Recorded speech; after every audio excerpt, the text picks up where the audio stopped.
It was a small community, very small. He was pastoring the church. I started subbing and then teaching at my daughter's school system. We bought a house, and life for me was perfect. It was everything I'd always dreamed of, everything I always wanted.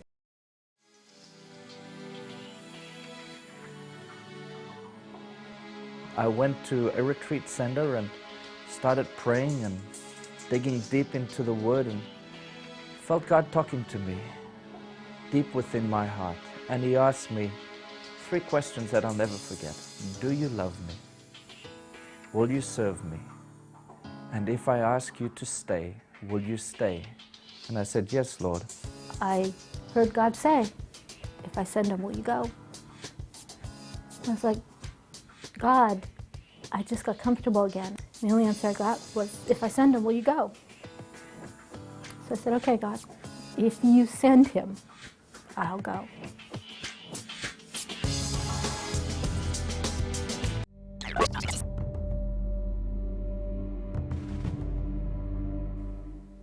Well, during that first year, there was one riot after another. There's violence on the streets. There was an attempt on the president's life. There's a demonstration here, a demonstration there. Stay home, don't go out.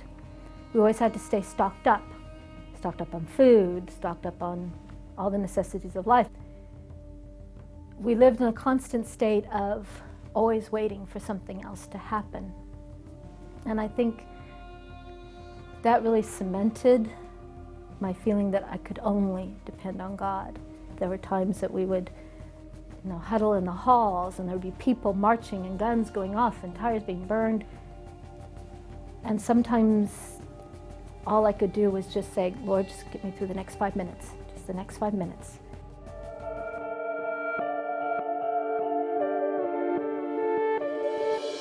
At the end of that first year, I assumed my assignment as ministries coordinator for the Ivory Coast and Burkina Faso, and started working with the Ivorians in the Burkina Bay, and fell in love with them immediately.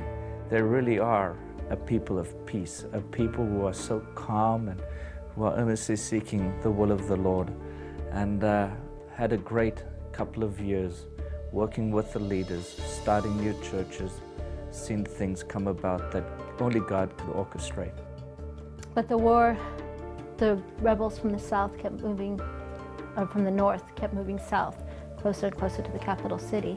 So they finally made the decision that the wives and children would need to evacuate. It was kind of weird when you walk around your house and you're looking at all your stuff, and you know that you have to be prepared to leave in a second. And you're going, if that call to come happens, what am I going to take? And in the end, none of it mattered at all. Mark calls and said, everything here is awful. They've taken to the streets again. There are riots.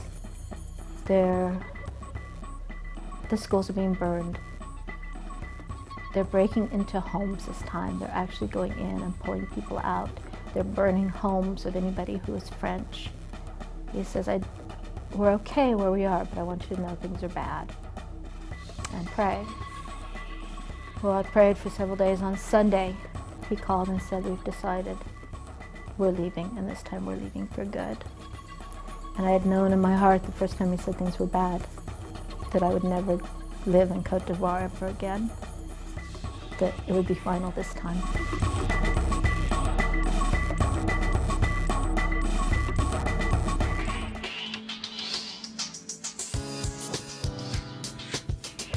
Living in Senegal has been a blessing. It was hard at first. It was hard to go from a country that was green and lush and beautiful all the time to a country that was sand and desert, where there were no flowers and no trees and nothing of beauty.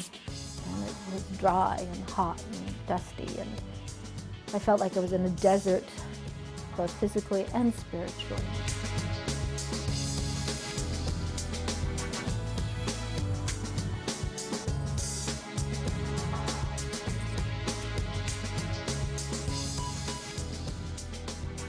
And I wouldn't want to be anyplace else in the world now. I love Dakar, Senegal.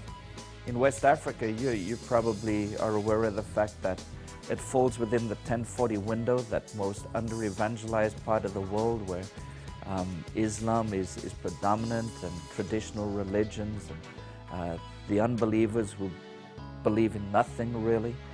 In the last 2 years, we've started over 200 new churches without an extra dollar from the World Evangelism Fund, without an extra missionary. Basically, the Lord of the Harvest is providing us all the needs to accomplish His will and His purpose. And we felt God challenging us to something incredible, and that is that we'd start 1,000 new churches by 2010. We were overwhelmed, of course. We were only at about 320 churches at that stage. How are we going to start 1,000 churches in 4 years? And again, that quiet voice came through. Jesus said, I build my church. Trust in me with all your heart. And we have been. We are trusting Him in West Africa. Linda and I have committed our lives to Him. We have consecrated ourselves to His service, knowing that He has proven Himself faithful in our life, that He has made things come to pass that were impossible in our humanity. But because of His will, it has come to pass. So we are trusting Him with all our heart.